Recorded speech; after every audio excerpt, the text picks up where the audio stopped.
السلام علیکم ورحمۃ اللہ وبرکاتہ۔ میرے پیارے پیارے ویورز، انشاءاللہ سبھی خیریت سے ہوں گے۔ درود شریف پڑھنے کی فضیلت سن کر آپ حیران ہو جائیں گے۔ بہت بڑی فضیلت بہت اچھے انداز سے سمجھائیں گے سید ایمن القادری صاحب آپ کو اپنے انداز کے ساتھ 10 منٹ کی ویڈیو آپ لوگوں سے گزارش، ویڈیو کو ضرور پورا دیکھیں، چینل پہلے سبسکرائب کریں۔ آئے جانتے ہیں پورا درود شریف پڑھنے کی بہت ہی بڑی فضیلت کیا کیا ہے، کون سا درود شریف پڑھنا چاہیے۔ آپ نماز پڑھے تو ثواب ملتا ہے، آپ روزہ رکھیں تو ثواب ملتا ہے، آپ حج کریں تو ثواب ملتا ہے، آپ زکات دیں تو ثواب ملتا ہے، آپ رکوع کریں تو ثواب ملتا ہے، آپ اللہ اکبر کہیں تو ثواب ملتا ہے، آپ سبحان اللہ کہیں تو ثواب ملتا ہے، آپ الحمدللہ کہیں تو ثواب ملتا ہے۔ لیکن جب آپ درود پڑھتے ہیں تو آپ اتنے محبوب ہو جاتے ہیں، آپ اتنے محبوب ہو جاتے ہیں کہ جب آپ درود پڑھتے ہیں اللہم صلی علی محمد، اے اللہ میرے محبوب پہ درود نازل فرما، تو اللہ کے رسول فرماتے ہیں صلی اللہ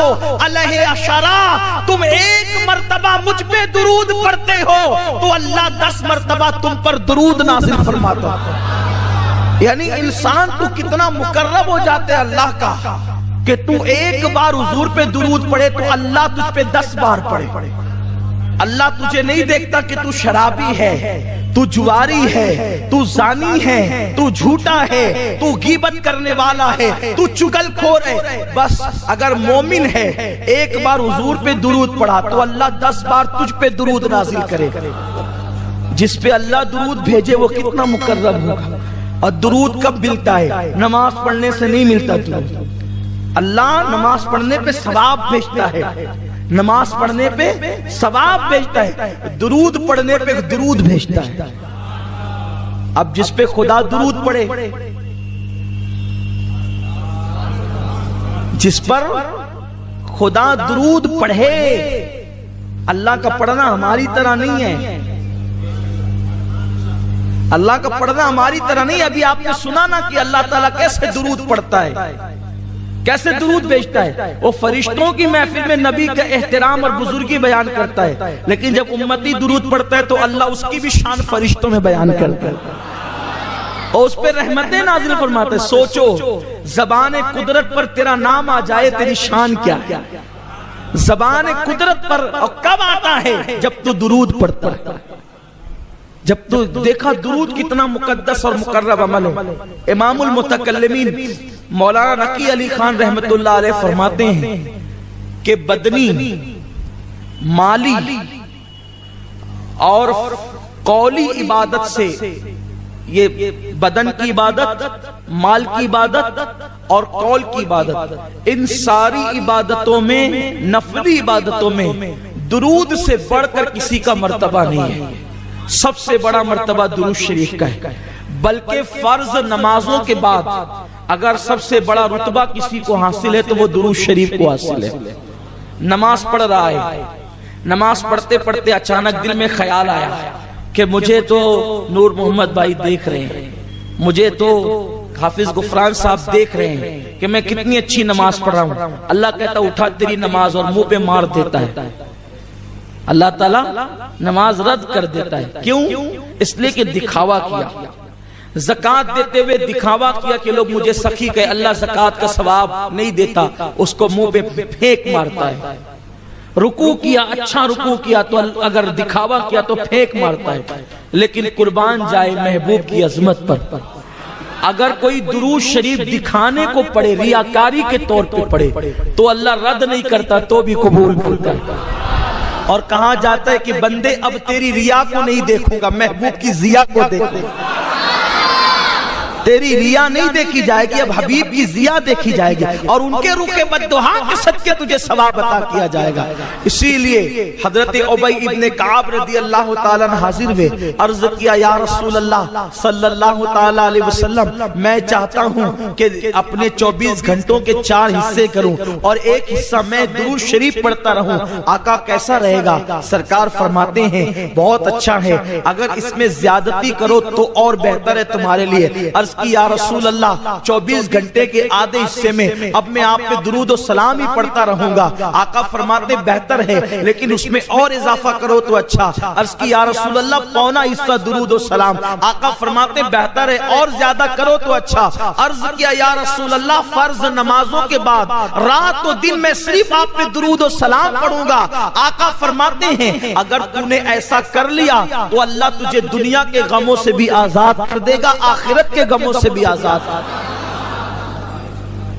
اس لیے درود شریف پڑھنے کی عادت ڈالتا، اور جب آقا کریم صلی اللہ علیہ وسلم کا نام آئے تو بلند آواز سے صلی اللہ علیہ وسلم کہہ لینا یہ واجب ہے، کیونکہ آقا فرماتے ہیں سب سے بڑا بخیل وہ ہے جس کے سامنے میرا نام لیا جائے اور وہ مجھ پہ درود نہ پڑھے۔ آقا کریم صلی اللہ علیہ وسلم کے دیوانوں، اس لیے درود پڑھنے کی عادت ڈالو، کم سے کم روزانہ 313 مرتبہ تو درود پڑھ ہی لیا کرو۔ 500 مرتبہ پڑھو تو اور اچھا، 1000 مرتبہ پڑھو تو اور اچھا۔ حضرت سیدنا قطب الدین بختیار کاکی رحمت اللہ علیہ اس وقت تک کہ آرام نہیں فرماتے تھے جب تک کہ 3000 مرتبہ درود نہیں پڑھ لیتے۔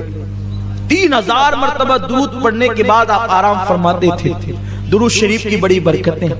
آقا کریم صلی اللہ علیہ وسلم فرماتے ہیں کہ اگر بندہ دعا کرے اور درود نہ پڑھے تو لٹکتی رہتی ہے زمین اور آسمان کے درمیان، لیکن اگر کوئی درود پڑھ لے اور درود پڑھنے کے بعد دعا کرے تو اللہ اس کی دعا کو ضرور قبول فرماتا ہے۔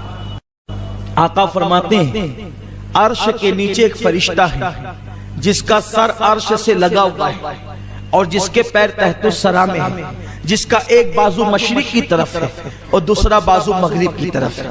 یہ حدیث میں وہ پڑھ رہا ہوں آپ کے سامنے آج جو میں نے اپنی زندگی میں سب سے پہلا بیان کیا تھا تو یہی بیان کیا تھا۔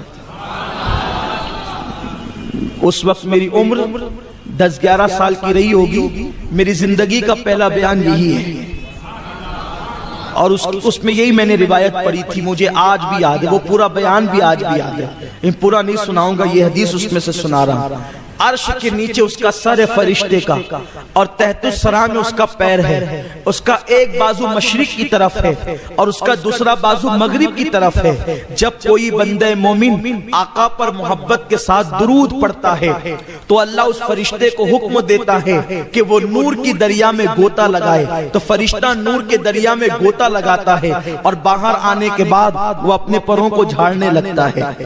بتائیں اگر کبوتر اپنے پروں کو دریا میں ڈوب کر جھاڑے تو کتنے قطرے گن سکتے ہیں؟ نہیں گن سکتے۔ اگر مور دریا میں ڈوب کر اپنے پروں کو جھاڑے تو کتنے قطرے گن سکتے ہیں؟ نہیں گن سکتے۔ یار پر والوں کو تو جانے دیجئے، انسان اگر خود غسل کر کے اپنے سر کے بالوں کو اگر یوں جھاڑے تو کتنے قطرے گرے اس کا اندازہ نہیں ہو سکتا۔ تو وہ فرشتہ جس کا ایک بازو مشرق میں ہے، یعنی اس کے پر ایک طرف مشرق میں ہے، دوسرا بازو مغرب میں ہے، اس کا سر زیر عرش ہے، اس کے پیر تحت الثری میں ہے، جب کوئی بندہ مومن درود پڑھتا ہے تو وہ نور کے دریا میں غوطہ لگاتا ہے اور باہر نکل کر وہ اپنے پروں کو جھاڑتا ہے۔ سوچو کس قدر اس کے قطرے گرتے ہوں گے۔ میرے آقا غیب داں نبی فرماتے ہیں اس کے پروں سے جتنے نور کے قطرے گرتے ہیں، ہر قطرے سے اللہ فرشتے کو پیدا فرماتا ہے، اور جتنے ہزاروں لاکھوں کروڑوں فرشتے پیدا ہوتے ہیں وہ سب کے سب قیامت تک کے لیے اس کا نام لے کر مغفرت کی دعا کرتے ہیں جس کے درود سے وہ پیدا ہوئے۔ توجہ کریں، آپ کے درود سے فرشتے پیدا ہوتے ہیں۔ اسی لیے پوری کائنات کے اندر اللہ کی 18,000 مخلوق ہے کم و بیش۔ کتنی مخلوق ہے؟ 18,000 مخلوق ہے کم و بیش۔ یہ ناک کے اندر جو جراثیم جاتے ہیں وہ بھی اللہ کی مخلوق ہے نا، جس کو جراثیم کہتے ہیں، کیٹانو جس کو کہتے ہیں، وہ بھی اللہ کی مخلوق ہے۔ ایک سانس لیتے ہیں تو کروڑوں اربوں خربوں ناک میں گھستے ہیں نا، وہ اتنی مخلوق ہے اللہ کی۔ لیکن فرمایا گیا اللہ کی مخلوق کے 10 حصے ہیں، اللہ کی مخلوق کے 10 حصے ہیں، ایک حصے میں ساری مخلوق ہے، جنات، انسان، جراثیم، جانور، حیوان، سب، درخت، شجر، حجر، برگ، ثمر، بلبل، چڑیا، مرغ، سب ایک حصے میں ہے، اور 9 حصے فرشتے ہیں۔ سوچو فرشتوں کی تعداد کتنی ہوگی، کتنی تعداد ہوگی فرشتوں کی، اندازہ لگاؤ۔ تو یہ جو فرشتے پیدا ہوتے ہیں کس طرح جی میرے پیارے ناظرین، جیسا کہ آپ کو سید صاحب نے آپ کو درود شریف پڑھنے کی بہت بڑی فضیلتیں بتائی ہے، امید کرتے ہیں آپ کو بہت ہی اچھی لگی ہوگی ویڈیو۔ یہاں تک دیکھنے کے لیے آپ لوگوں کا بہت بہت شکریہ۔ تو آپ کی گزارش، السلام علیکم ورحمۃ اللہ وبرکاتہ۔ ویڈیو پہ لائک کریں، لائک کریں، چینل پہ سبسکرائب کریں۔ ملتے ہیں انشاءاللہ نئی اسلامک ویڈیو، نئی جانکاری سے، تب تک کے لیے دعا میں یاد رکھیے۔ اللہ حافظ۔